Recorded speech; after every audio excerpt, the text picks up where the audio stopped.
जय श्री कृष्णा। मेरे प्रिय भक्तों, यदि आप इस दिव्य संदेश को सुन रहे हैं तो समझ लीजिए कि आपके जीवन में श्री कृष्ण की कृपा बरसने वाली है। यदि आपने इसे अधूरा छोड़ा तो यह केवल कथा का नहीं बल्कि मेरा भी अपमान होगा। इसलिए जब तक यह पूरी ना हो जाए इसे ध्यान से सुनो। आपके हर कष्ट समाप्त होंगे, हर संकट दूर होगा और आपके जीवन में अपार सुख समृद्धि आएगी। भगवान श्री कृष्ण की भक्ति करने वाला कभी निराश नहीं होता, क्योंकि वह स्वयं योगेश्वर है जो अपने भक्तों की हर बाधा हर लेते हैं। अगर आप पॉजिटिव स्पार्क चैनल पर नए हैं तो सब्सक्राइब करें और वीडियो शेयर करें। चलिए बिना देरी के वीडियो शुरू करते हैं। गांव का नाम था धर्मपुर, छोटा सा, हरियाली से घिरा, पर जहां बड़े सपने अक्सर छोटे समझ लिए जाते। वहीं रहता था अर्जुन, एक सीधा सादा लेकिन सपनों से भरा हुआ नौजवान। उसके अंदर कुछ कर दिखाने की जिद थी, पर दुनिया के लिए वो बस एक मामूली लड़का था, गरीब बाप का बेटा और बिन किसी पहचान के। एक दिन अर्जुन ने अपने गांव के प्रभावशाली परिवार के पास नौकरी मांगी, कुछ सीखने की, कुछ बनने की उम्मीद लिए। लेकिन जवाब क्या मिला? तेरे जैसे कितनों को देखा है जो आए और चले गए, तू क्या नया करेगा, जा अपनी औकात में रह। वो शब्द तीर बनकर उसके आत्मसम्मान में धंस गए। उस रात अर्जुन अकेला छत पर बैठा आसमान की ओर देख रहा था। आंखों में आंसू थे लेकिन दिल में आग जल रही थी। तभी अचानक उसे एक आवाज सुनाई दी, अर्जुन, क्या तू अपने मूल्य को दूसरों की नजरों से मापेगा? वो चौंका, देखा सामने कोई नहीं था, लेकिन मन में कोई बोल रहा था। शायद वो स्वयं श्री कृष्ण थे। श्री कृष्ण बोले, जब तक तू खुद को नहीं पहचानता तब तक दुनिया तुझे नहीं पहचानेगी। जो खुद को काबिल बनाता है दुनिया खुद ब खुद उसकी दीवानी बन जाती है। यह पहला संवाद था उसके जीवन का पहला मोड़। अगली सुबह अर्जुन ने अपने जीवन की दिशा तय कर ली। अब वह किसी की नौकरी नहीं मांगेगा, बल्कि इतना काबिल बनेगा कि लोग उसके दरवाजे पर आए। उसने पुरानी किताबें निकाली, पुरानी आदतें छोड़ी और एक नई दिनचर्या शुरू की। वो भोर से पहले उठता, खेत में मेहनत करता और फिर गांव की लाइब्रेरी में जाकर किताबें पढ़ता। बिजनेस, आत्मविकास, संतों की वाणी और श्री कृष्ण का गीता उपदेश। कई लोग उसका मजाक उड़ाते, देखो इस पगले को किताबें पढ़कर अमीर बनना चाहता है। लेकिन अर्जुन अब सुनता नहीं था, वो बदल रहा था। श्री कृष्ण की आवाज फिर गूंजी, जो दुनिया को बदलना चाहता है पहले उसे खुद को बदलना होता है। अर्जुन अब अपनी दिनचर्या में पूरी तरह डूब चुका था। सुबह खेत में काम, दोपहर में अध्ययन और रात को आत्ममंथन। लेकिन परिवर्तन आसान नहीं होता। एक महीने बाद जब उसने गांव में एक छोटी सी पाठशाला शुरू करने की सोची, जहां बच्चों को मुफ्त में पढ़ाया जा सके, तब फिर वही लोग सामने आए जो उसे नीचा दिखाने के लिए तत्पर थे। तू अब मास्टर बनेगा, तेरे पास है क्या जो बच्चों को सिखा सके? गांव के मुखिया ने सबके सामने उसकी योजना को खारिज कर दिया। अर्जुन के पास ना इमारत थी, न कुर्सियां, न किताबें, सिर्फ एक जिद थी और मन में जलता हुआ दीपक। वो रात उसने आंसुओं के साथ बिताई। आंखों में सपने फिर धुंधले लगने लगे। लेकिन तभी वही शाश्वत आवाज, अर्जुन, श्री कृष्ण प्रकट हुए। इस बार ध्यान में, हृदय में, एकदम स्पष्ट। श्री कृष्ण बोले, जो ठोकर से डर जाए वो काबिल नहीं बनता, जो ठुकराया जाता है वो ही अक्सर सबसे बड़ा बनता है। याद रखो अर्जुन, लोग तब तक तुम्हारा मजाक उड़ाएंगे जब तक उन्हें तुम्हारी कीमत समझ में ना आ जाए। लेकिन वो दिन तभी आएगा जब तुम खुद अपनी कीमत समझ जाओ। अर्जुन उठ खड़ा हुआ, अब की बार दृढ़ता और विश्वास के साथ। अर्जुन ने गांव के पुराने उजड़े हुए मंदिर के बरामदे को साफ किया। वहीं एक स्लेट और एक लकड़ी की चौकी लगाकर उसने पहला पाठ पढ़ाया, सिर्फ एक बच्चे को। लोग हंसे, तंज कसे, गांव का पगला अब गुरु बन गया है। लेकिन वो बच्चा रोज आने लगा, फिर 2 हुए, फिर 3। अर्जुन का जुनून बच्चों को खींच लाने लगा। अर्जुन ने श्री कृष्ण से प्रार्थना की, हे माधव, मैं किसी से बदला नहीं लेना चाहता, बस खुद को साबित करना चाहता हूँ। श्री कृष्ण मुस्कुराए, खुद को साबित मत करो अर्जुन, खुद को निखारो। जो खुद को निखार लेता है उसे साबित करने की जरूरत नहीं रहती। दुनिया खुद उसे ढूंढती है। वक्त बीत रहा था। अर्जुन अब गांव के बच्चों को पढ़ा रहा था और उनकी संख्या बढ़ती जा रही थी। पहले जहां सिर्फ एक बच्चा आता था, अब 10-20 बच्चे रोज मंदिर के बरामदे में जमा होते थे। अर्जुन ने अपनी मेहनत से वो कर दिखाया था जो गांव के बड़े बड़े लोग नहीं कर पाए थे। बच्चों के भीतर सीखने की चाह पैदा कर दी थी। एक दिन गांव के ही एक व्यापारी का बेटा, जो पहले कभी अर्जुन को तुच्छ समझता था, चुपके से अपने बेटे को लेकर उसके पास आया। अर्जुन, मेरा बेटा कुछ भी नहीं सीख पा रहा है। लोग कह रहे हैं कि तू पढ़ाता है अच्छे से, तू उसे पढ़ा लेगा क्या? ये वही आदमी था जिसने कभी अर्जुन को ताने मारे थे। अर्जुन ने कुछ नहीं कहा, बस मुस्कुराकर सिर हिलाया। वो दिन अर्जुन की पहली स्वीकृति थी। बिना मांगे, बिना समझाए उसकी काबिलियत अब बोलने लगी थी। उस रात अर्जुन ने आसमान की ओर देखा और मन में फिर वही आवाज आई। श्री कृष्ण बोले, कर्म को पूजा समझकर करो, फल की चिंता मत करो, फल की चिंता मत करो। और जब कर्म निस्वार्थ होता है, तब फल अपने आप हाथ जोड़कर तुम्हारे सामने आता है। अर्जुन मुस्कुराया, क्योंकि अब उसे समझ में आ चुका था कि दुनिया के बदलने से पहले खुद को बदलना पड़ता है। गांव के कुछ बड़े अब चिढ़ने लगे थे। उन्हें अर्जुन की बढ़ती लोकप्रियता से डर लगने लगा था।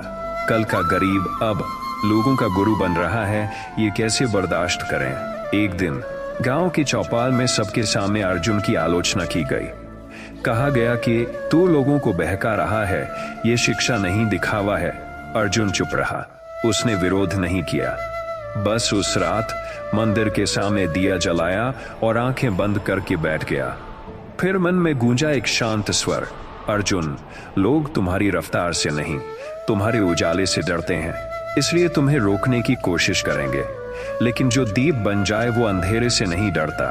अब अर्जुन सिर्फ एक शिक्षक नहीं था, वो अब एक प्रेरणा बन चुका था। जिन लोगों ने उसका मजाक उड़ाया था, अब वही लोग अपने बच्चों को उसके पास भेज रहे थे। उसने मंदिर के बाहर लगे बरगद के पेड़ के नीचे एक छोटी सी लाइब्रेरी शुरू की, गांव की पहली ज्ञान छाया। वहां बच्चों के लिए किताबें, चित्र और सीखने के लिए चारपाइयां रखी गईं। गांव के कुछ युवाओं को भी उसकी लगन छू गई। 2-3 युवा लड़के अर्जुन के साथ जुड़ गए और अर्जुन ने उन्हें भी पढ़ाना सिखाया। अब ये एक अकेले अर्जुन की नहीं, बल्कि एक मिशन की शुरुआत थी। लेकिन इस बदलाव से गांव का मुखिया असहज हो उठा। उसने पंचायत में आवाज उठाई, अर्जुन तो गांव के लोगों को भड़का रहा है, उसके पास कोई डिग्री नहीं है, फिर भी ये शिक्षक बन बैठा है। लेकिन इस बार एक चमत्कार हुआ। गांव के बुजुर्ग रामदीन बाबा, जो वर्षों से चुप रहते थे, बोले, डिग्री तो बहुतों के पास होती है, पर ज्ञान और सेवा का मान अर्जुन जैसे बिरलों के पास होता है। हमने देखा है, यह लड़का केवल पढ़ाता नहीं, लोगों की सोच बदल रहा है। और पहली बार अर्जुन को गांव की सार्वजनिक सराहना मिली। उस रात अर्जुन फिर श्री कृष्ण के ध्यान में बैठा और श्री कृष्ण ने कहा, जो खुद जलता है वही दीपक होता है। अब तू केवल अर्जुन नहीं रहा, तू मार्गदर्शक बन गया है। लेकिन याद रख, सबसे कठिन रास्ते अभी बाकी हैं, क्योंकि ऊंचाई पर हवा और विरोध दोनों तेज होते हैं। अर्जुन की मेहनत और बदलाव की कहानी अब सिर्फ गांव तक सीमित नहीं रही। पास के कस्बे में रहने वाले एक प्रतिष्ठित स्कूल के प्रिंसिपल को उसके बारे में खबर मिली। एक दिन एक बड़ी गाड़ी गांव में आई। उसमें से उतरे 2 लोग, एक शहरी अधिकारी और स्कूल का प्रतिनिधि। उन्होंने अर्जुन से कहा, आपको शहर बुलाया गया है, आप हमारे स्कूल में पढ़ाइए, बढ़िया तनख्वाह मिलेगी, रहना खाना सब मुफ्त। गांव में हलचल मच गई। लोगों ने कहा, अब तो अर्जुन शहर जाएगा, अब कहां गांव की धूल मिट्टी में टिकेगा। अर्जुन रात भर सोचता रहा। ये उसका सपना था, शहर में पढ़ाना, अच्छा जीवन, पैसा, प्रतिष्ठा। लेकिन फिर वो मंदिर के उस बरामदे में गया जहां पहली बार उसने एक बच्चे को पढ़ाया था। उसने पेड़ की छाया में बैठे बच्चों को देखा, जो उसकी ओर मुस्कुरा रहे थे, जैसे वो पूछ रहे हों, गुरुजी, अब हमें छोड़ दोगे? अर्जुन ने शहर से आए लोगों से कहा, मैं आपका प्रस्ताव मानता हूं, लेकिन एक शर्त है, आप मुझे नहीं, मेरे पूरे गांव को अपनाइए, यहाँ एक स्कूल खोलिए और मुझे वहीं पढ़ाने दीजिए। अगर आप सच में शिक्षा चाहते हैं तो शहर के नहीं, गांव के बच्चों को उसका अधिकार दीजिए। शहर के लोग चौंक गए। किसी ने इतना स्वाभिमान और निष्ठा पहले नहीं देखी थी। वो लौट गए बिना उत्तर दिए। लेकिन उस दिन अर्जुन ने अपने जीवन का सबसे बड़ा निर्णय लिया था। उस रात श्री कृष्ण की आवाज फिर आई, जिसे सम्मान चाहिए होता है वो भीड़ के पीछे चलता है, लेकिन जिसे आत्मसम्मान चाहिए वो अकेले अपनी राह बनाता है। अर्जुन, तू अब भीड़ नहीं मार्ग बन गया है। अर्जुन अब पूरे गांव का आदर्श बन चुका था। बच्चे, बुजुर्ग और यहाँ तक कि कुछ विरोधी भी उसकी ईमानदारी और समर्पण को मानने लगे थे। लेकिन जितनी ऊंचाई बढ़ती है उतनी गहराई भी सामने आती है। उस दिन उसके पिता, जो सालों से उसके प्रयासों से असंतुष्ट थे, गुस्से में बोले, क्या मिलेगा तुझे इस सब से? क्या तू नेता बनेगा? ये पढ़ाने पढ़ाने का काम छोड़, खेत संभाल, यही हमारे खानदान का काम है। अर्जुन चुप रहा। उसकी माँ ने भी तानों में कहा, शहर से बुलावा आया तो मना कर दिया। बेटा, गांव में रहकर तू क्या करेगा? लोग तुझे गुरु नहीं पागल समझते हैं।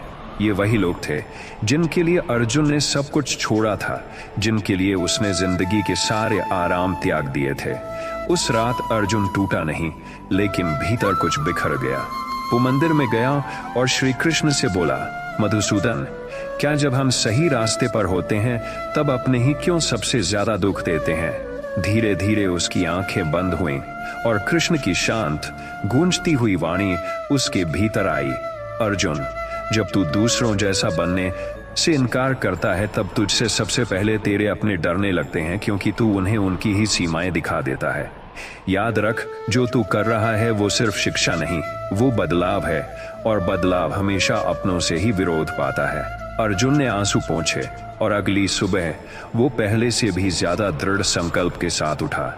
उसने दीवार पर लिखा, खुद को इतना काबिल बना कि लोग तरस जाएं, तुम्हें पाने के लिए, चाहे वो अपने ही क्यों ना हो।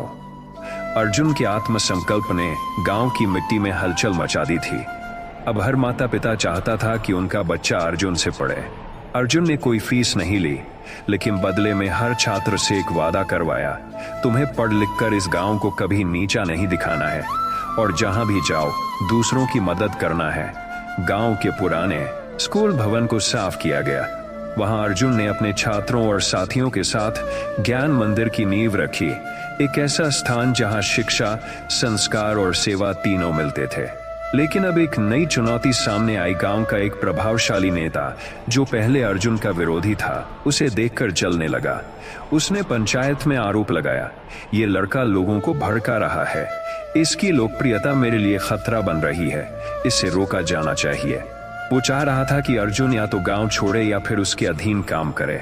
उसने कई जगह से अर्जुन पर दबाव बनवाना शुरू किया, यहाँ तक कि उसके साथियों को डराया गया, उसके स्कूल के सामने विरोध किया गया। अर्जुन ने फिर वही किया जो वो करता था, मौन साधना। मंदिर के पत्थरों पर बैठकर उसने श्री कृष्ण से प्रश्न किया, हे कान्हा, जब हम दूसरों का भला चाहते हैं तब विरोध क्यों बढ़ता है? श्री कृष्ण की वाणी गूंजी, अर्जुन, जब तुम अंधकार में एक दीपक जलाते हो तब उस अंधकार को सबसे ज्यादा चोट लगती है। वो तुम्हें बुझाने की कोशिश करेगा, लेकिन यदि तुम स्थिर रहे तो वही अंधकार एक दिन तुम्हारा आभामंडल बन जाएगा। अर्जुन अब गांव का नहीं, पूरे जिले का चर्चित नाम बन चुका था। टीवी चैनलों पर इंटरव्यू, अखबारों में तस्वीरें, सोशल मीडिया पर वायरल वीडियोस, लोग उसे ग्रामीण भारत का हीरो कहने लगे। लेकिन इसी शोहरत के साथ कुछ और भी उसके भीतर पनपने लगा। एक अहम, एक हल्का सा गर्व जो कहता था, अब तू छोटा नहीं है, अब तू किसी से कम नहीं, अब तू जो चाहे कह सकता है। उसी समय संस्था ने अर्जुन को एक प्रोजेक्ट ऑफर किया, विदेश में जाकर ग्रामीण शिक्षा मॉडल पर भाषण देना। लेकिन एक शर्त थी, तुम्हें वहां अपने गांव की मुश्किलों को थोड़ा बढ़ा चढ़ाकर पेश करना होगा, ताकि हमें अंतर्राष्ट्रीय फंडिंग मिल सके। यह अर्जुन के जीवन की सबसे बड़ी उड़ान हो सकती थी, लेकिन शर्त नैतिकता को मार रही थी। अर्जुन रात भर सो नहीं पाया। उसे याद आया वो पहला बच्चा जिसकी आंखों में पढ़ने की इच्छा थी। उसे याद आया उसकी माँ का चेहरा जब उसने खेत की जगह किताबें चुनी थीं। वो फिर मंदिर में गए श्री कृष्ण की ओर देखा और कहा, कृष्ण, क्या ऊंचाइयां झूठ की सीढ़ियां चढ़कर ही मिलती हैं। और जैसे कान्हा उसके भीतर गूंजे, अर्जुन, जो ऊंचाई सच को कुचल कर पाई जाती है, वो ऊंचाई नहीं गिरावट होती है। याद रख, तू एक दीपक है। दीपक का काम जलना है, भले ही हवाएं कितना भी बहकाएं। अर्जुन ने संस्था को जवाब भेजा, मुझे विदेश जाने का अवसर चाहिए, लेकिन झूठ की कीमत पर नहीं। अगर मेरी सच्चाई किसी को प्रेरणा दे सके तो वही मेरा पुरस्कार होगा। संस्था ने उसे मना कर दिया, लेकिन अर्जुन मुस्कुराया क्योंकि उसने खुद को नहीं बेचा। अब अर्जुन के स्कूल को बंद करवाने की साजिश की जा रही है और उसके खिलाफ झूठे आरोप लगाए जा रहे हैं। अर्जुन के गांव में उसके स्कूल और काम की चर्चा हर जगह होने लगी थी, लेकिन जैसे जैसे उसकी पहचान बढ़ी वैसे वैसे कुछ लोग उसकी सफलता से जलने लगे। गांव के कुछ प्रभावशाली लोग जो अर्जुन के आदर्शों को नहीं मानते थे, उन्होंने एक साजिश रच डाली। उनका आरोप था अर्जुन ने बच्चों को गलत तरीके से पढ़ाया है, उसने सरकारी सहायता को अपने फायदे के लिए इस्तेमाल किया है, उसका स्कूल अवैध तरीके से चल रहा है। यह आरोप बहुत गंभीर थे। सरकारी अधिकारी भी इसकी जांच में जुट गए। अर्जुन के खिलाफ मामला दर्ज हुआ। गांव में उसके नाम की बदनामी शुरू हो गई।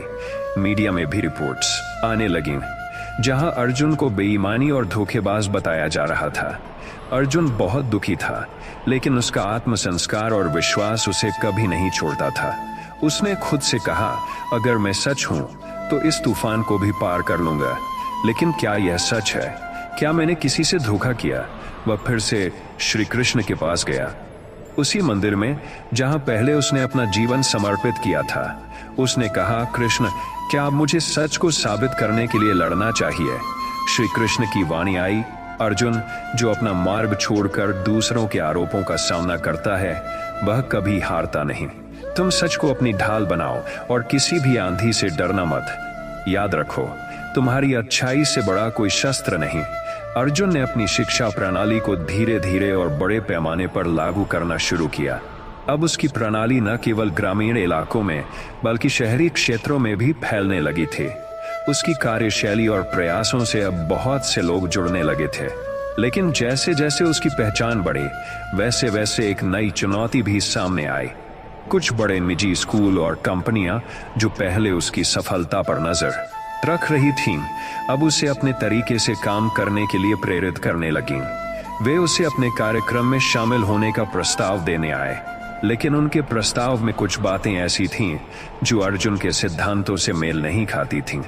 वे चाहते थे कि अर्जुन अपनी शिक्षा प्रणाली में कुछ बदलाव करे ताकि वह और अधिक लाभकारी हो सके। अर्जुन ने इन प्रस्तावों को गंभीरता से सुना, लेकिन उसकी आत्मा यह महसूस कर रही थी कि इसमें कुछ गलत था। उसे यह समझ में आ गया कि कुछ लोग उसकी सफलता का फायदा उठाना चाहते थे।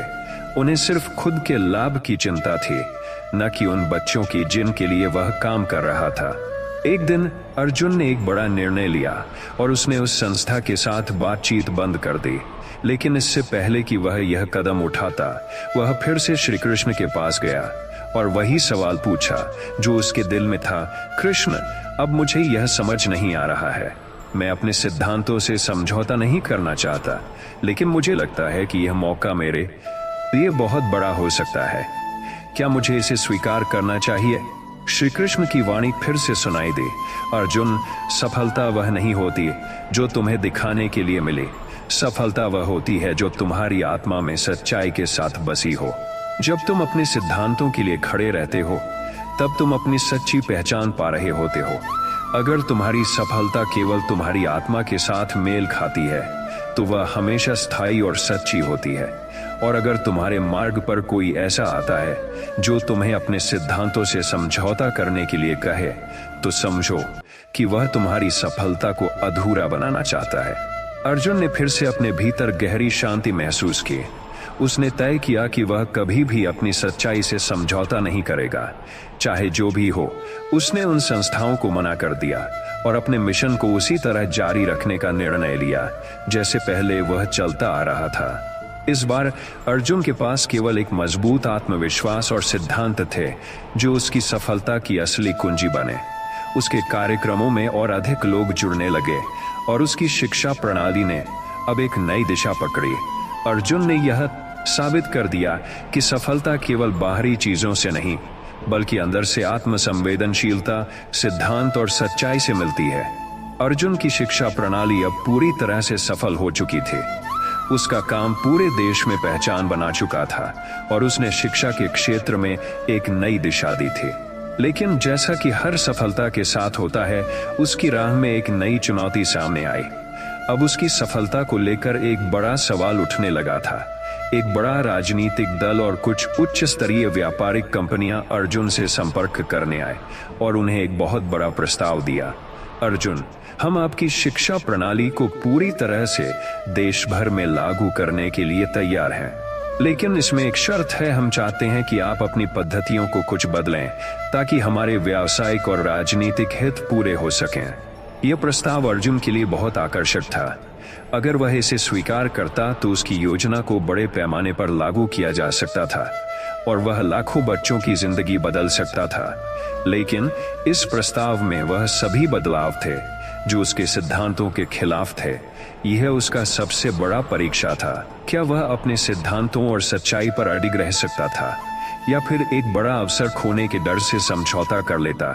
अर्जुन ने गहरी सांस ली और एक बार फिर श्री कृष्ण के पास गया, क्योंकि वह जानता था कि यह अंतिम और सबसे महत्वपूर्ण निर्णय होगा। वह मंदिर के प्रांगण में खड़ा होकर कहने लगा, कृष्ण, यह मेरा सबसे बड़ा मौका है। अगर मैं इसे स्वीकार करता हूँ तो मैं अपनी शिक्षा प्रणाली को पूरी दुनिया में फैला सकता हूँ और लाखों बच्चों की जिंदगी बदल सकता हूँ।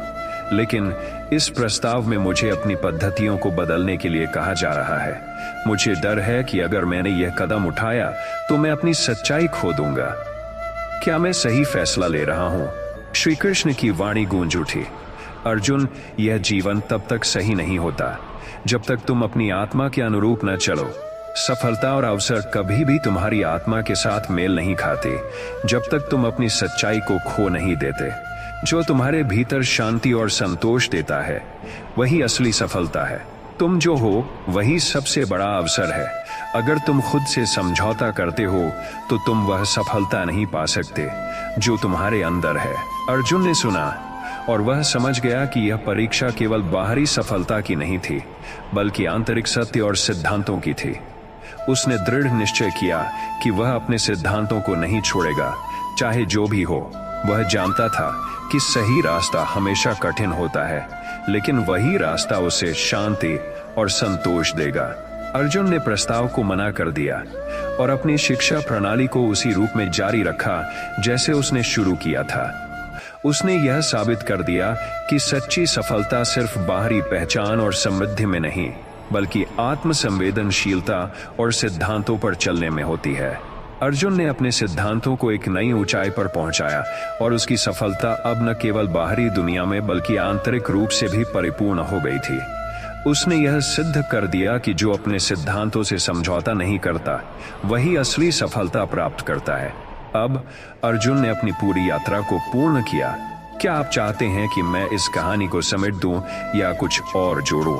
सच्ची शक्ति तब मिलती है जब हम खुद को समझने और स्वीकारने की क्षमता रखते हैं।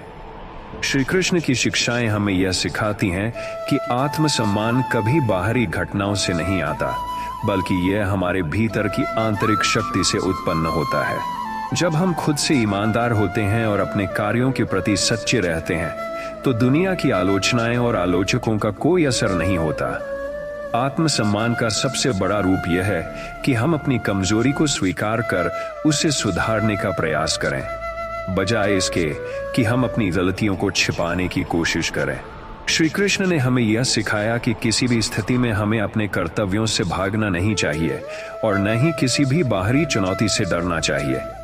अकेलापन केवल अकेले होने का नहीं, बल्कि खुद से जुड़ने का अवसर होता है। जब हम अपने अकेलेपन को समझते हैं तो हम अपनी आंतरिक शक्ति और सच्चाई को महसूस कर पाते हैं। जीवन में कभी भी अकेलापन एक बोझ नहीं होता, बल्कि यह हमें खुद को समझने और अपनी आंतरिक आवाज सुनने का समय देता है। आत्मसम्मान तब बढ़ता है जब हम अपने आत्ममूल्यों को न केवल दूसरों से बल्कि खुद से भी सच्चा रखते हैं। जो व्यक्ति अपनी पहचान और अपने उद्देश्य को समझता है वह कभी भी कमजोर नहीं होता, क्योंकि उसकी आंतरिक शक्ति उसे जीवन के हर संघर्ष से पार ले जाती है। श्री कृष्ण के अनुसार हर व्यक्ति की आंतरिक शक्ति उसके कर्मों और विचारों में छिपी होती है। जो लोग अपने कर्मों में ईमानदारी रखते हैं और किसी भी कार्य को बिना स्वार्थ के करते हैं वे सच्ची शक्ति और आत्मसम्मान के पात्र होते हैं। आंतरिक शांति तब मिलती है जब हम बाहरी दुनिया से प्रभावित होने के बजाय अपनी आंतरिक आवाज पर भरोसा करते हैं। जब हम अपने भीतर के विचारों और भावनाओं से शांति बनाए रखते हैं तो हमारी आत्मा को सच्ची संतुष्टि मिलती है। आत्मसम्मान और आंतरिक शक्ति का कोई अस्तित्व नहीं है यदि हम खुद से सच्चे नहीं रहते और अपनी पहचान को समझते नहीं हैं। यहाँ कुछ और प्रेरणादायक उदाहरण दिए गए हैं जो आत्मसम्मान, आंतरिक शक्ति और श्री कृष्ण की शिक्षाओं पर आधारित है।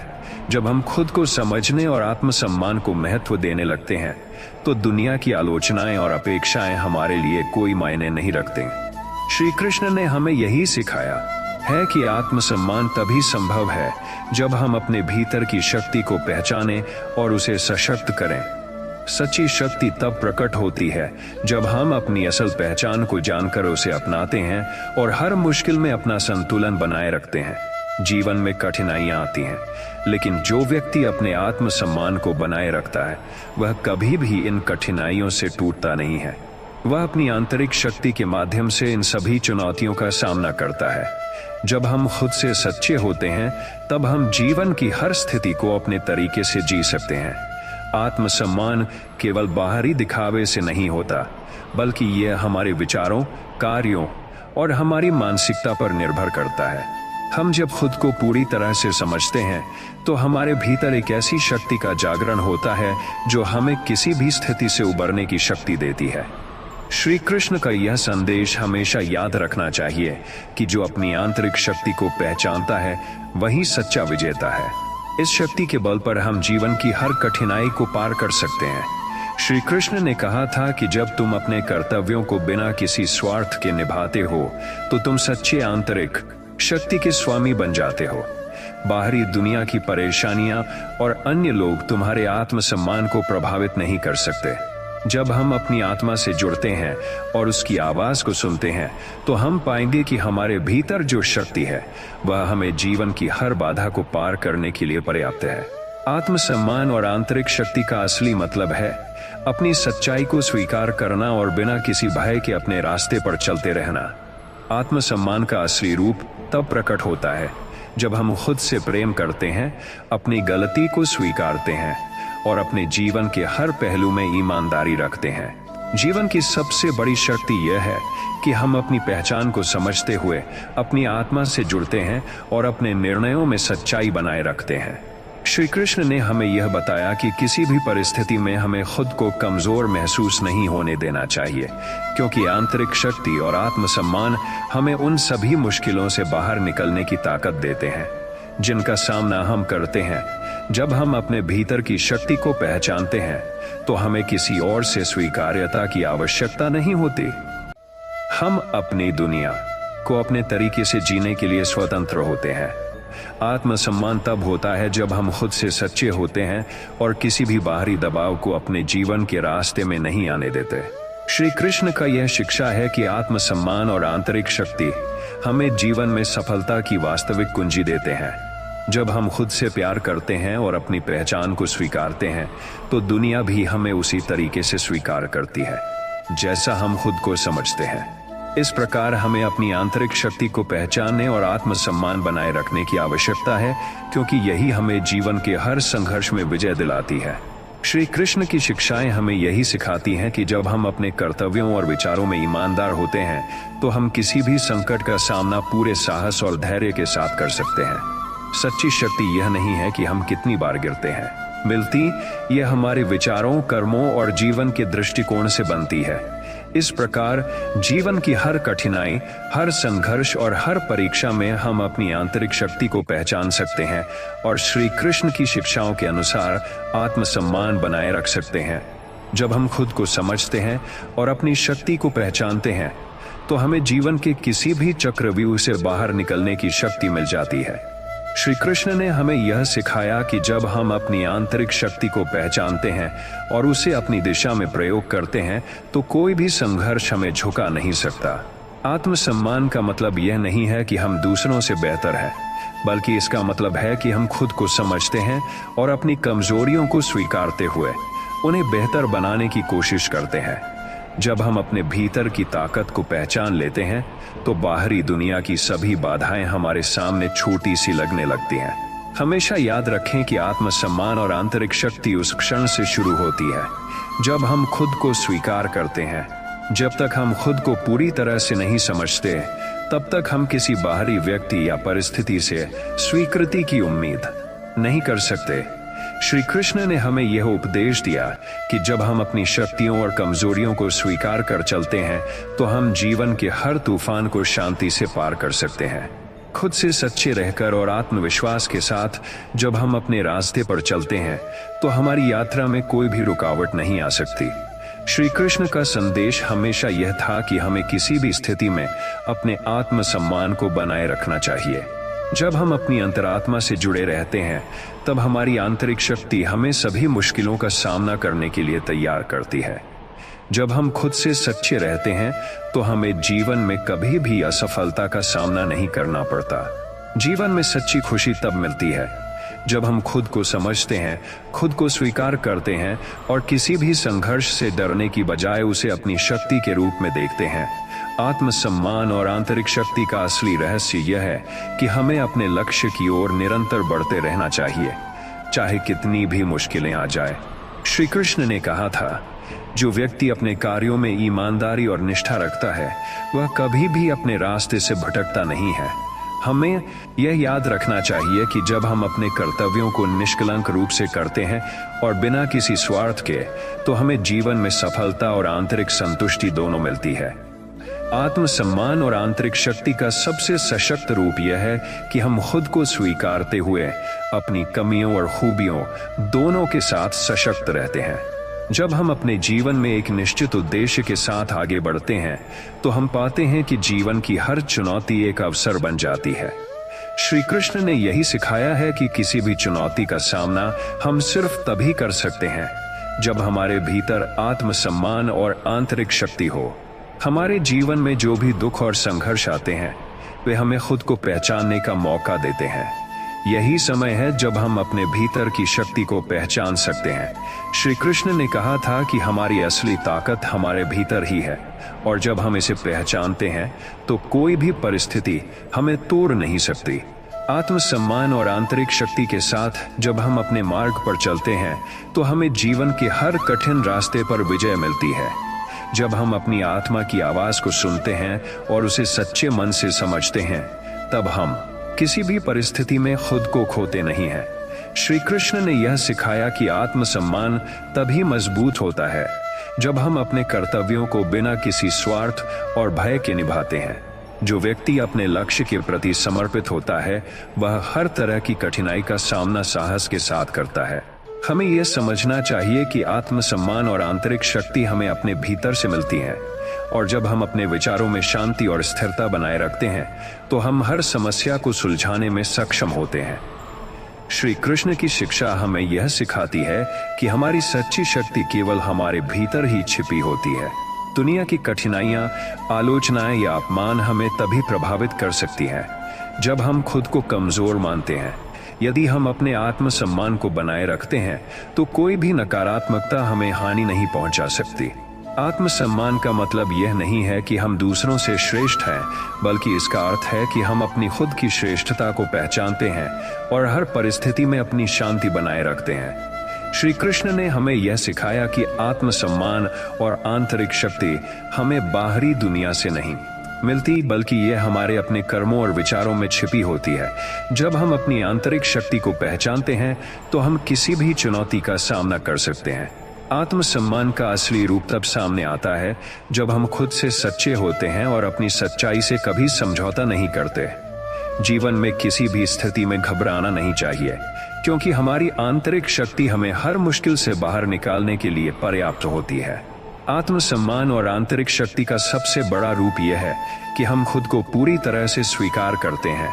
जब हम अपने कमजोर पक्षों को भी प्यार और सम्मान देते हैं तब हम सच्चे आत्मसम्मान की ओर बढ़ते हैं। श्री कृष्ण ने कहा था कि जो अपने कर्तव्यों को निस्वार्थ भाव से करता है वही सच्चे आत्मसम्मान का पात्र है। जब हम अपने कर्मों में ईमानदार रहते हैं और किसी भी कार्य को बिना स्वार्थ के करते हैं तो हमें अपने अंदर की शक्ति का एहसास होता है और हम जीवन के किसी भी संघर्ष का सामना कर सकते हैं। सच्ची आंतरिक शक्ति यह है कि हम अपने भीतर की सच्चाई को समझें और उसे स्वीकारें। जब हम अपने आत्मसम्मान को बनाए रखते हैं तो हम न केवल बाहरी दुनिया से बल्कि अपने भीतर से भी शक्ति प्राप्त करते हैं। जीवन में कभी भी कोई कठिनाई इतनी बड़ी नहीं होती कि हम उसे पार न कर सकें जब तक कि हमारे पास आत्मसम्मान और आंतरिक शक्ति हो।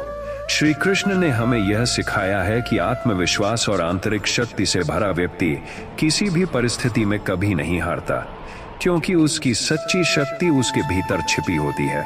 जब हम अपने कर्मों में ईमानदार रहते हैं और अपनी अच्छाई को पूरी तरह से समझते हैं तो हम किसी भी बाहरी चुनौती से प्रभावित नहीं होते। आत्मसम्मान और आंतरिक शक्ति हमें हर संघर्ष से पार करने की ताकत देती है। श्री कृष्ण ने हमें यह सिखाया कि अगर हम अपने कार्यों और विचारों में निरंतर ईमानदारी बनाए रखें तो हमें कभी भी हार का सामना नहीं करना पड़ेगा।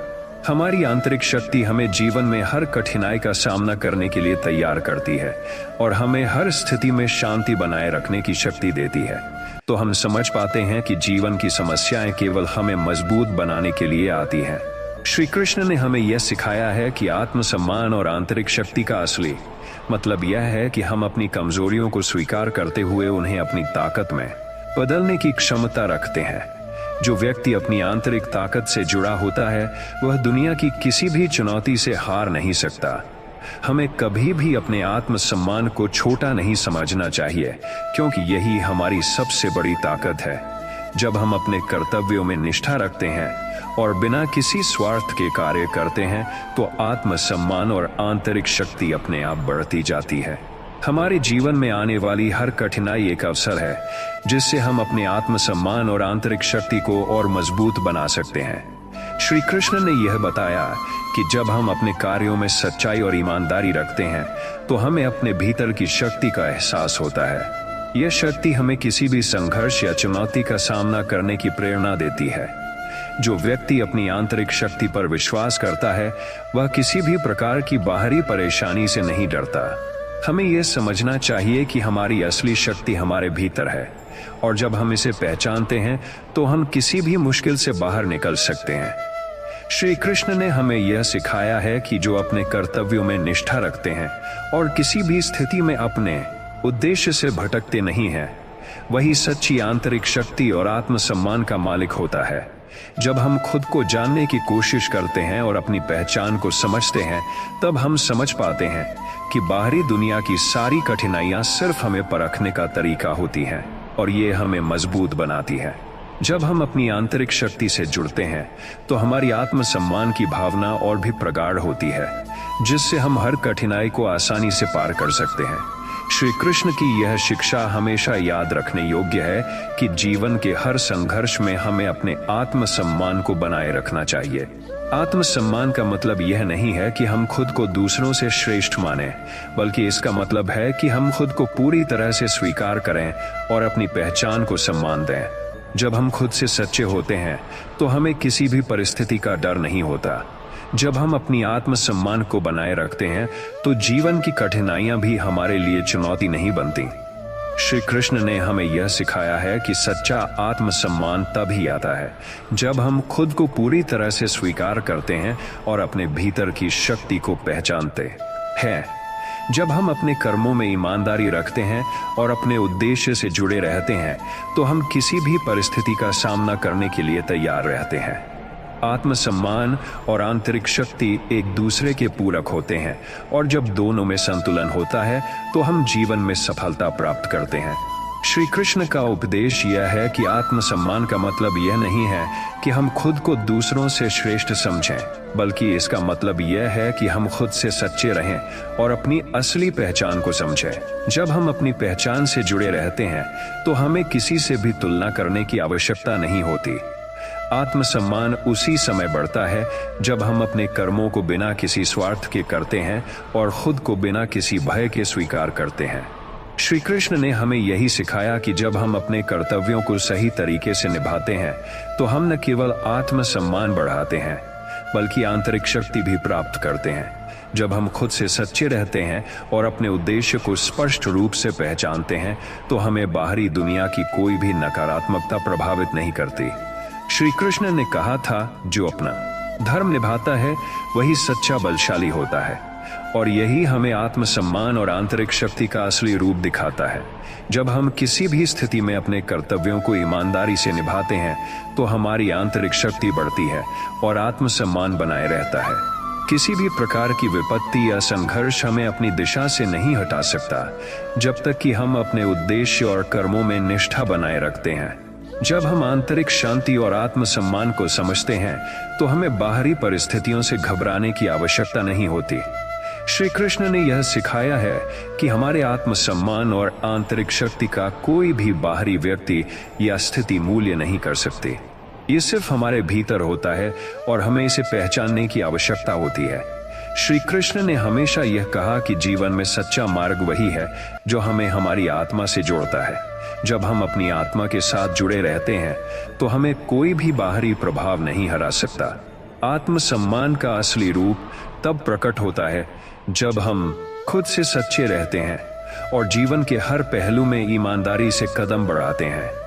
श्री कृष्ण ने हमें यह सिखाया कि हमारा आत्मसम्मान कभी भी दूसरों से प्रभावित नहीं होना चाहिए, बल्कि हमें अपनी पहचान और अपने कर्तव्यों के प्रति निष्ठावान रहना चाहिए।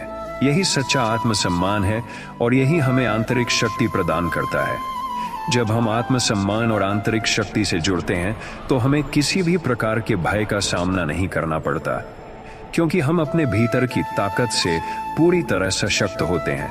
जब हम अपनी पहचान और आत्मसम्मान को सही तरीके से समझते हैं, तो हम दूसरों के विचारों और आलोचनाओं से प्रभावित नहीं होते। श्री कृष्ण ने यह उपदेश दिया था कि जीवन के हर संघर्ष में हमें अपने कर्तव्यों को निष्कलंक नियत से निभाना चाहिए। जब हम ऐसा करते हैं, तो हमारे आत्मसम्मान और आंतरिक शक्ति में कभी कमी नहीं आती। यही असली संतुलन है जो हमें जीवन में सफल होने के लिए तैयार करता है। हमें किसी भी परिस्थिति में अपनी आत्मा और कर्मों से समझौता नहीं करना चाहिए, क्योंकि जब हम यही करते हैं, तो हमें हर संघर्ष में विजयी होने की शक्ति प्राप्त होती है। आत्मसम्मान और आंतरिक शक्ति को हम तभी महसूस कर सकते हैं जब हम खुद से सच्चे रहते हैं। श्री कृष्ण ने हमें यह सिखाया कि जीवन में सबसे महत्वपूर्ण चीज हमारी आंतरिक सत्यता और नियत है। जब हम अपनी नियत को शुद्ध रखते हैं और अपने कर्मों को सही दिशा में लगाते हैं, तो हमारा आत्मसम्मान और आंतरिक शक्ति बढ़ती जाती है। यही वह शक्ति है जो हमें जीवन के हर पहलू में सफलता और शांति देती है। इसलिए हमें हमेशा अपने आत्मसम्मान और आंतरिक शक्ति को मजबूत बनाए रखना चाहिए, क्योंकि यही हमें जीवन के हर संघर्ष से बाहर निकालने और हमें हमारे उद्देश्य तक पहुंचाने की शक्ति देती है। श्री कृष्ण की शिक्षाएं हमें यह सिखाती हैं कि जब हम अपने कार्यों में ईमानदार रहते हैं और अपने लक्ष्य के प्रति निष्ठावान रहते हैं, तो हमारा आत्मसम्मान और आंतरिक शक्ति हमें हर स्थिति में सफलता दिलाती है। जब दुनिया हमें समझने में असमर्थ हो, तब भी हमें अपने आप को समझने से पीछे नहीं हटना चाहिए। श्री कृष्ण कहते हैं, तुम वही हो जो तुम भीतर से हो। बाहरी स्वीकृति और अस्वीकृति केवल भ्रम है। आत्मसम्मान की सबसे बड़ी नींव यही है कि हम अपने अंतर्मन की सच्चाई से जुड़ जाएं। जब तक हम खुद को न समझें, तब तक हम किसी से भी स्वीकृति की उम्मीद नहीं कर सकते। और जब हम खुद को समझ लेते हैं, तब दुनिया की कोई ताकत हमें हिला नहीं सकती। आंतरिक शक्ति तब पैदा होती है जब हम जीवन की ठोकरों को सिखावन की तरह स्वीकार करते हैं। श्री कृष्ण ने अर्जुन से कहा था, जो सुख दुख, मान अपमान, हानि लाभ को समान भाव से देखे, वही स्थिर बुद्धि है। यही स्थिरता आत्मसम्मान की जननी है। जो अपने भीतर स्थिर है, वह बाहर की दुनिया के तूफानों से नहीं डगमगाता। वह आलोचना को सीढ़ी बना लेता है और निंदा को चुपचाप मुस्कुराकर पी जाता है। कई बार अपने ही लोग जब नजरअंदाज करते हैं या जलते हैं, तो मन टूट जाता है। लेकिन श्री कृष्ण यही तो सिखाते हैं, कर्म करो, फल की चिंता मत करो। जब हम अपने उद्देश्य और संकल्प के साथ जुड़ जाते हैं, तब कोई भाई, मित्र या संसार हमारे आत्मसम्मान को नहीं गिरा सकता। जो व्यक्ति भीतर से स्पष्ट होता है, वही सच्चे आत्मबल का धनी होता है। सच्चा आत्मसम्मान दिखावे में नहीं होता, वह आत्म स्वीकृति में होता है। जब हम खुद को जैसे हैं वैसे स्वीकार करते हैं, अपनी कमजोरियों और खूबियों के साथ, तभी हम सच्चे सम्मान के योग्य बनते हैं। श्री कृष्ण का जीवन खुद इसका उदाहरण है। वे कभी दुनिया को दिखाने के लिए नहीं जिए, बल्कि जो सत्य था वही बोले, वही जिए। जब कोई अपना जलता है तो उसमें उसका डर, असुरक्षा और तुलना की भावना छिपी होती है, लेकिन अगर तुम शांत रहो तो वही आग तुम्हें रोशन कर सकती है।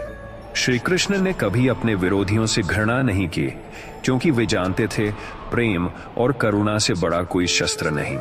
आत्मसम्मान तब और निखरता है जब हम चुप रहकर जवाब देते हैं और कर्म से प्रतिक्रिया करते हैं। याद रखो, जो लोग तुम्हें गिरा नहीं सकते वे अक्सर तुम्हें नजरअंदाज करने लगते हैं, और जो तुम्हें नजरअंदाज नहीं कर सकते वे जलने लगते हैं। लेकिन कृष्ण कहते हैं, तुम बस अपना धर्म निभाओ, बाकी सब मुझ पर छोड़ दो। ये भाव ही हमें भीतर से इतना मजबूत बनाता है कि कोई ईर्ष्या, कोई उपेक्षा और कोई आलोचना हमें भीतर से तोड़ नहीं पाती। इसलिए जब तुम्हारा भाई तुमसे जले, नाराज हो या तुम्हें अनदेखा करे, तो शांति से मुस्कुराओ, क्योंकि तुम वहां पहुंच चुके हो जहां उसकी सोच अभी पहुंचने की कोशिश कर रही है। अपने आत्मसम्मान को बनाकर रखो, क्योंकि जब तुम्हारा मन तुम्हारे साथ होता है तब पूरी सृष्टि तुम्हारे लिए काम करती है। जब तुम्हारा अपना भाई तुमसे नाराज होता है या जलता है, तो सबसे पहली बात जो श्री कृष्ण सिखाते हैं वह यह है कि तुम्हारे कर्मों का तेज इतना बड़ा हो गया है कि अब वह उसकी आंखों को चुभने लगा है। यह चुभन उसकी कमजोरी है, तुम्हारी नहीं। और यही वह मोड़ है जहां तुम्हें निर्णय लेना होता है। या तो उसी स्तर पर जाकर तर्क करो, या फिर अपने मौन को अपनी शक्ति बना लो। श्री कृष्ण कहते हैं, जो अपने मौन में स्थित हो गया वह किसी के भी शोर से विचलित नहीं होता। आत्मसम्मान तब सबसे ऊंचा होता है जब हम खुद को सफाई देना बंद कर देते हैं। जब हमें यह समझ आ जाता है कि हर किसी को हमारी अच्छाई समझानी नहीं है, तब हम भीतर से मजबूत हो जाते हैं। भाई अगर जलता है तो कारण तुम नहीं, वो कारण उसकी असुरक्षा है, उसका डर है कि तुम उससे आगे क्यों निकल गए। पर श्री कृष्ण यही सिखाते हैं, जैसे कमल का फूल कीचड़ में भी खिला रहता है, वैसे ही तुम्हें अपनों की ईर्ष्या में भी खिले रहना है। कभी कभी सबसे गहरी चोट वही लोग देते हैं जिनसे हमें सबसे ज्यादा उम्मीद होती है, और जब वही भाई तुमसे दूर हो जाए तो दुख होता है। लेकिन वहीं श्री कृष्ण समझाते हैं, समय सबका सच सामने लाता है, तुम बस अपने धर्म पर अडिग रहो। अगर तुम्हारे कर्म शुद्ध हैं, तुम्हारी नीयत साफ है और तुम्हारा मन ईमानदार है, तो तुम खुद अपने जीवन के देवता हो। तब किसी की ईर्ष्या, अपमान या तिरस्कार तुम्हारे मार्ग में बाधा नहीं बन सकता। जो इंसान तुम्हारी प्रगति देखकर तुमसे नाराज हो जाए, वह अभी भी रिश्तों को तुलना की तराजू पर तौल रहा है। श्री कृष्ण कहते हैं, जहां प्रेम है वहां तुलना नहीं होती, और जहां तुलना है वहां सच्चा प्रेम नहीं होता। इसलिए अगर भाई जल रहा है तो वह उसका व्यक्तिगत द्वंद्व है, तुम्हारा नहीं। तुम्हें उससे प्रेम बनाए रखना है, लेकिन अपने आत्मसम्मान की कीमत पर नहीं। आखिर में यह मत भूलो कि श्री कृष्ण ने भी अर्जुन से यही कहा था, जो लोग तुम्हें नीचा दिखाने की कोशिश करते हैं वे खुद ही गिरते हैं। यदि तुम अपनी दृष्टि ऊंची रखो, तुम्हारा मार्ग केवल एक है, अपने जीवन का धर्म निभाना, चुपचाप आगे बढ़ते जाना और उन रिश्तों के प्रति करुणा रखना जो तुम्हारी ऊंचाई को समझ नहीं सके। जब अपने ही भाई की आंखों में तुम्हारे लिए गर्व की जगह जलन दिखने लगे, तो सबसे पहला सवाल मन में यही आता है, आखिर मैंने ऐसा क्या कर दिया जो उसे मुझसे तकलीफ होने लगी। और श्री कृष्ण मुस्कुराते हुए कहते हैं, तुमने वो कर दिखाया है जो उसने कभी सिर्फ चाहा था। यही वो बात है जो उसके मन में कांटे की तरह चुभती है। कई बार भाई का गुस्सा, चुप्पी, टाल मटोल, ये सब सीधा ताना नहीं देते, पर मन को गहरा घायल करते हैं। रिश्तों की सबसे बड़ी पीड़ा यह नहीं होती कि कोई कुछ कहे, बल्कि यह होती है कि जो कभी सबसे करीब था वही अब अनजान हो जाए। लेकिन श्री कृष्ण कहते हैं, जिसने तुम्हारा साथ तब छोड़ा जब तुम्हें सबसे ज्यादा जरूरत थी, उसने तुम्हारे जीवन से एक भ्रम को हटा दिया। तुम्हारे सफल होने पर अगर कोई अपना दुखी हो जाए तो समझ लो कि उसकी मोहब्बत में स्वार्थ छिपा था। वह तुमसे प्यार तब तक करता था जब तक तुम उसके साए में थे, लेकिन जैसे ही तुम खुद रोशनी बनने लगे, उसकी आंखें उस उजाले को सहन न कर सकीं। श्री कृष्ण यह भी समझाते हैं, रिश्ते निभाने का अर्थ यह नहीं कि तुम खुद को खो दो। अगर तुम्हारा भाई तुम्हारी प्रगति, अच्छाई या आत्मबल से चिढ़ रहा है, तो यह उसका आंतरिक द्वंद्व है जिसमें तुम्हें बहना नहीं है।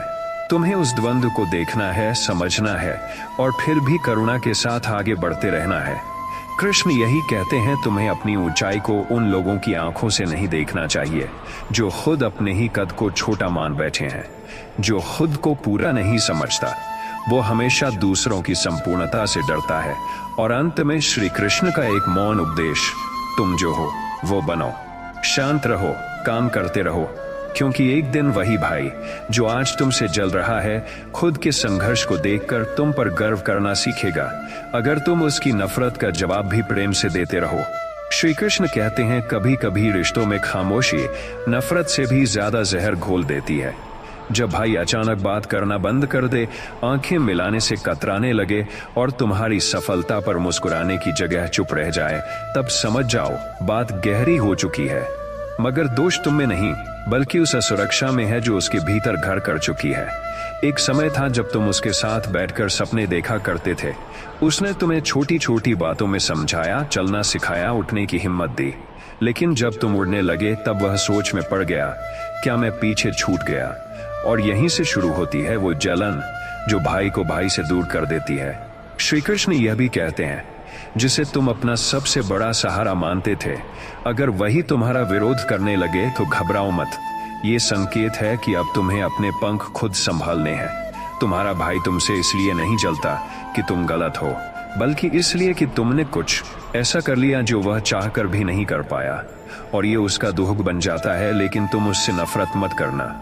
कृष्ण की वाणी में अज्ञान पर क्रोध करना सूर्य पर पत्थर फेंकने जैसा है। न सूर्य को फर्क पड़ेगा, न पत्थर को मंजिल। इसलिए तुम अपने कर्मों से जवाब दो, अपने प्रेम से उसकी कठोरता को पिघलाओ, क्योंकि भाई वही होता है जो भटक भी जाए तो उसे राह दिखाने वाला भी तुम ही बनो। कृष्ण समझाते हैं कि प्रेम में प्रतिस्पर्धा नहीं होनी चाहिए, लेकिन दुर्भाग्य से इंसान सबसे ज्यादा मुकाबला उसी से करता है जिससे वह सबसे ज्यादा जुड़ा होता है। इसलिए अगर तुम्हारा भाई तुमसे दूरी बना रहा है तो उसके लिए दरवाजा खुला रखना, लेकिन अपने आत्मसम्मान की दीवारों को गिराना मत। कृष्ण का अंतिम वचन, रिश्ते वही बचे रहते हैं जो मौन को भी समझ लें। तुम बोलो मत, बस ऐसे जियो कि तुम्हारे कर्म उसका अंधकार भी रोशन कर दें। जीवन में कभी भी कोई कठिनाई इतनी बड़ी नहीं होती कि हम उसे पार न कर सकें, जब तक कि हमारे पास आत्मसम्मान और आंतरिक शक्ति हो। श्री कृष्ण ने हमें यह सिखाया है कि आत्मविश्वास और आंतरिक शक्ति से भरा व्यक्ति किसी भी परिस्थिति में कभी नहीं हारता, क्योंकि उसकी सच्ची शक्ति उसके भीतर छिपी होती है। जब हम अपने कर्मों में ईमानदार रहते हैं और अपनी अच्छाई को पूरी तरह से समझते हैं, तो हम किसी भी बाहरी चुनौती से प्रभावित नहीं होते। आत्मसम्मान और आंतरिक शक्ति हमें हर संघर्ष से पार करने की ताकत देती है। श्री कृष्ण ने हमें यह सिखाया कि अगर हम अपने कार्यों और विचारों में निरंतर ईमानदारी बनाए रखें, तो हमें कभी भी हार का सामना नहीं करना पड़ेगा। हमारी आंतरिक शक्ति हमें जीवन में हर कठिनाई का सामना करने के लिए तैयार करती है और हमें हर स्थिति में शांति बनाए रखने की शक्ति देती है। तो हम समझ पाते हैं कि जीवन की समस्याएं केवल हमें मजबूत बनाने के लिए आती हैं। श्री कृष्ण ने हमें यह सिखाया है कि आत्मसम्मान और आंतरिक शक्ति का असली मतलब यह है कि हम अपनी कमजोरियों को स्वीकार करते हुए उन्हें अपनी ताकत में बदलने की क्षमता रखते हैं। जो व्यक्ति अपनी आंतरिक ताकत से जुड़ा होता है, वह दुनिया की किसी भी चुनौती से हार नहीं सकता। हमें कभी भी अपने आत्मसम्मान को छोटा नहीं समझना चाहिए, क्योंकि यही हमारी सबसे बड़ी ताकत है। जब हम अपने कर्तव्यों में निष्ठा रखते हैं और बिना किसी स्वार्थ के कार्य करते हैं, तो आत्मसम्मान और आंतरिक शक्ति अपने आप बढ़ती जाती है।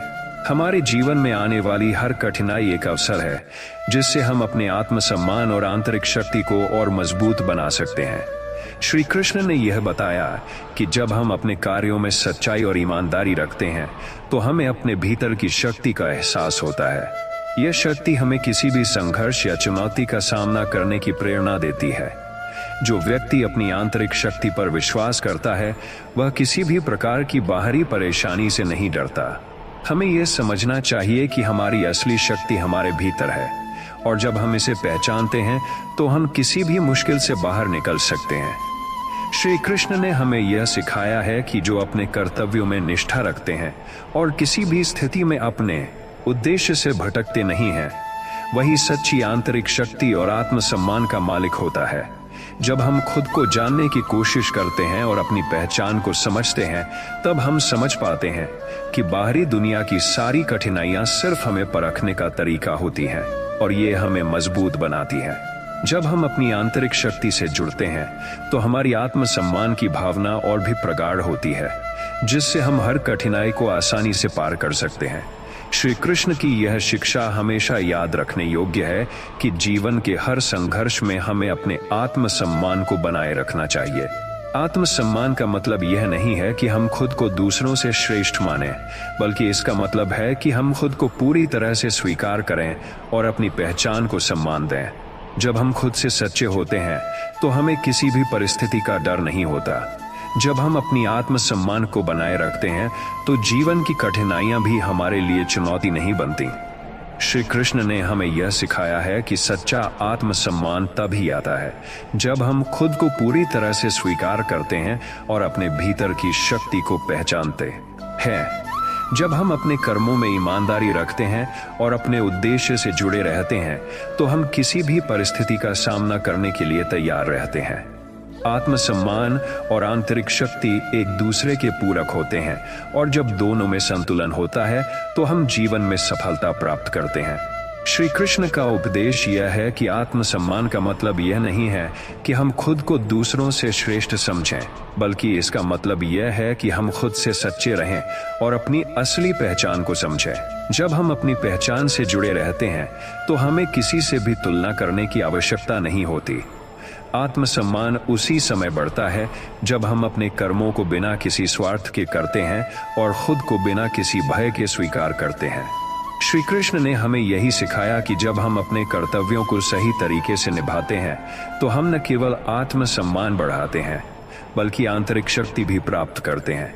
जब हम खुद से सच्चे रहते हैं और अपने उद्देश्य को स्पष्ट रूप से पहचानते हैं तो हमें बाहरी दुनिया की कोई भी नकारात्मकता प्रभावित नहीं करती। श्री कृष्ण ने कहा था, जो अपना धर्म निभाता है वही सच्चा बलशाली होता है, और यही हमें आत्मसम्मान और आंतरिक शक्ति का असली रूप दिखाता है। जब हम किसी भी स्थिति में अपने कर्तव्यों को ईमानदारी से निभाते हैं तो हमारी आंतरिक शक्ति बढ़ती है और आत्मसम्मान बनाए रहता है। किसी भी प्रकार की विपत्ति या संघर्ष हमें अपनी दिशा से नहीं हटा सकता जब तक कि हम अपने उद्देश्य और कर्मों में निष्ठा बनाए रखते हैं। जब हम आंतरिक शांति और आत्मसम्मान को समझते हैं तो हमें बाहरी परिस्थितियों से घबराने की आवश्यकता नहीं होती। श्री कृष्ण ने यह सिखाया है कि हमारे आत्मसम्मान और आंतरिक शक्ति का कोई भी बाहरी व्यक्ति या स्थिति मूल्य नहीं कर सकती। ये सिर्फ हमारे भीतर होता है और हमें इसे पहचानने की आवश्यकता होती है। श्री कृष्ण ने हमेशा यह कहा कि जीवन में सच्चा मार्ग वही है जो हमें हमारी आत्मा से जोड़ता है। जब हम अपनी आत्मा के साथ जुड़े रहते हैं तो हमें कोई भी बाहरी प्रभाव नहीं हरा सकता। आत्मसम्मान का असली रूप तब प्रकट होता है जब हम सच्ची शक्ति तब मिलती है जब हम खुद को समझने और स्वीकारने की क्षमता रखते हैं। श्री कृष्ण की शिक्षाएं हमें यह सिखाती हैं कि आत्मसम्मान कभी बाहरी घटनाओं से नहीं आता, बल्कि यह हमारे भीतर की आंतरिक शक्ति से उत्पन्न होता है। जब हम खुद से ईमानदार होते हैं और अपने कार्यों के प्रति सच्चे रहते हैं तो दुनिया की आलोचनाएं और आलोचकों का कोई असर नहीं होता। आत्मसम्मान का सबसे बड़ा रूप यह है कि हम अपनी कमजोरी को स्वीकार कर उसे सुधारने का प्रयास करें, बजाय इसके कि हम अपनी गलतियों को छिपाने की कोशिश करें। श्री कृष्ण ने हमें यह सिखाया कि किसी भी स्थिति में हमें अपने कर्तव्यों से भागना नहीं चाहिए और न ही किसी भी बाहरी चुनौती से डरना चाहिए। अकेलापन केवल अकेले होने का नहीं, बल्कि खुद से जुड़ने का अवसर होता है। जब हम अपने अकेलेपन को समझते हैं तो हम अपनी आंतरिक शक्ति और सच्चाई को महसूस कर पाते हैं। जीवन में कभी भी अकेलापन एक बोझ नहीं होता, बल्कि यह हमें खुद को समझने और अपनी आंतरिक आवाज सुनने का समय देता है। आत्मसम्मान तब बढ़ता है जब हम अपने आत्ममूल्यों को न केवल दूसरों से बल्कि खुद से भी सच्चा रखते हैं। जो व्यक्ति अपनी पहचान और अपने उद्देश्य को समझता है वह कभी भी कमजोर नहीं होता, क्योंकि उसकी आंतरिक शक्ति उसे जीवन के हर संघर्ष से पार ले जाती है। श्री कृष्ण के अनुसार हर व्यक्ति की आंतरिक शक्ति उसके कर्मों और विचारों में छिपी होती है। जो लोग अपने कर्मों में ईमानदारी रखते हैं और किसी भी कार्य को बिना स्वार्थ के करते हैं, वे सच्ची शक्ति और आत्मसम्मान के पात्र होते हैं। आंतरिक शांति तब मिलती है जब हम बाहरी दुनिया से प्रभावित होने के बजाय अपनी आंतरिक आवाज पर भरोसा करते हैं। जब हम अपने भीतर के विचारों और भावनाओं से शांति बनाए रखते हैं तो हमारी आत्मा को सच्ची संतुष्टि मिलती है। आत्मसम्मान और आंतरिक शक्ति का कोई अस्तित्व नहीं है यदि हम खुद से सच्चे नहीं रहते और अपनी पहचान को समझते नहीं हैं। यहाँ कुछ और प्रेरणादायक उदाहरण दिए गए हैं जो आत्मसम्मान, आंतरिक शक्ति और श्री कृष्ण की शिक्षाओं पर आधारित है। जब हम खुद को समझने और आत्मसम्मान को महत्व देने लगते हैं तो दुनिया की आलोचनाएं और अपेक्षाएं हमारे लिए कोई मायने नहीं रखते। श्री कृष्ण ने हमें यही सिखाया है कि आत्मसम्मान तभी संभव है जब हम अपने भीतर की शक्ति को पहचानें और उसे सशक्त करें। सच्ची शक्ति तब प्रकट होती है जब हम अपनी असल पहचान को जानकर उसे अपनाते हैं और हर मुश्किल में अपना संतुलन बनाए रखते हैं। जीवन में कठिनाइयां आती हैं, लेकिन जो व्यक्ति अपने आत्मसम्मान को बनाए रखता है वह कभी भी इन कठिनाइयों से टूटता नहीं है। वह अपनी आंतरिक शक्ति के माध्यम से इन सभी चुनौतियों का सामना करता है। जब हम खुद से सच्चे होते हैं तब हम जीवन की हर स्थिति को अपने तरीके से जी सकते हैं। आत्मसम्मान केवल बाहरी दिखावे से नहीं होता, बल्कि यह हमारे विचारों, कार्यों और हमारी मानसिकता पर निर्भर करता है। हम जब खुद को पूरी तरह से समझते हैं तो हमारे भीतर एक ऐसी शक्ति का जागरण होता है जो हमें किसी भी स्थिति से उबरने की शक्ति देती है। श्री कृष्ण का यह संदेश हमेशा याद रखना चाहिए कि जो अपनी आंतरिक शक्ति को पहचानता है वही सच्चा विजेता है। इस शक्ति के बल पर हम जीवन की हर कठिनाई को पार कर सकते हैं। श्री कृष्ण ने कहा था कि जब तुम अपने कर्तव्यों को बिना किसी स्वार्थ के निभाते हो तो तुम सच्चे आंतरिक शक्ति के स्वामी बन जाते हो। बाहरी दुनिया की परेशानियां और अन्य लोग तुम्हारे आत्मसम्मान को प्रभावित नहीं कर सकते। जब हम अपनी आत्मा से जुड़ते हैं और उसकी आवाज को सुनते हैं तो हम पाएंगे कि हमारे भीतर जो शक्ति है वह हमें जीवन की हर बाधा को पार करने के लिए पर्याप्त है। आत्मसम्मान और आंतरिक शक्ति का असली मतलब है अपनी सच्चाई को स्वीकार करना और बिना किसी भय के अपने रास्ते पर चलते रहना। आत्मसम्मान का असली रूप तब प्रकट होता है जब हम खुद से प्रेम करते हैं, अपनी गलती को स्वीकारते हैं और अपने जीवन के हर पहलू में ईमानदारी रखते हैं। जीवन की सबसे बड़ी शक्ति यह है कि हम अपनी पहचान को समझते हुए अपनी आत्मा से जुड़ते हैं और अपने निर्णयों में सच्चाई बनाए रखते हैं। श्री कृष्ण ने हमें यह बताया कि किसी भी परिस्थिति में हमें खुद को कमजोर महसूस नहीं होने देना चाहिए, क्योंकि आंतरिक शक्ति और आत्मसम्मान हमें उन सभी मुश्किलों से बाहर निकलने की ताकत देते हैं जिनका सामना हम करते हैं। जब हम अपने भीतर की शक्ति को पहचानते हैं तो हमें किसी और से स्वीकार्यता की आवश्यकता नहीं होती। हम अपनी दुनिया को अपने तरीके से जीने के लिए स्वतंत्र होते हैं। आत्मसम्मान तब होता है जब हम खुद से सच्चे होते हैं और किसी भी बाहरी दबाव को अपने जीवन के रास्ते में नहीं आने देते। श्री कृष्ण का यह शिक्षा है कि आत्मसम्मान और आंतरिक शक्ति हमें जीवन में सफलता की वास्तविक कुंजी देते हैं। जब हम खुद से प्यार करते हैं और अपनी पहचान को स्वीकारते हैं तो दुनिया भी हमें उसी तरीके से स्वीकार करती है जैसा हम खुद को समझते हैं। इस प्रकार हमें अपनी आंतरिक शक्ति को पहचानने और आत्मसम्मान बनाए रखने की आवश्यकता है, क्योंकि यही हमें जीवन के हर संघर्ष में विजय दिलाती है। श्री कृष्ण की शिक्षाएं हमें यही सिखाती हैं कि जब हम अपने कर्तव्यों और विचारों में ईमानदार होते हैं तो हम किसी भी संकट का सामना पूरे साहस और धैर्य के साथ कर सकते हैं। सच्ची शक्ति यह नहीं है कि हम कितनी बार गिरते हैं,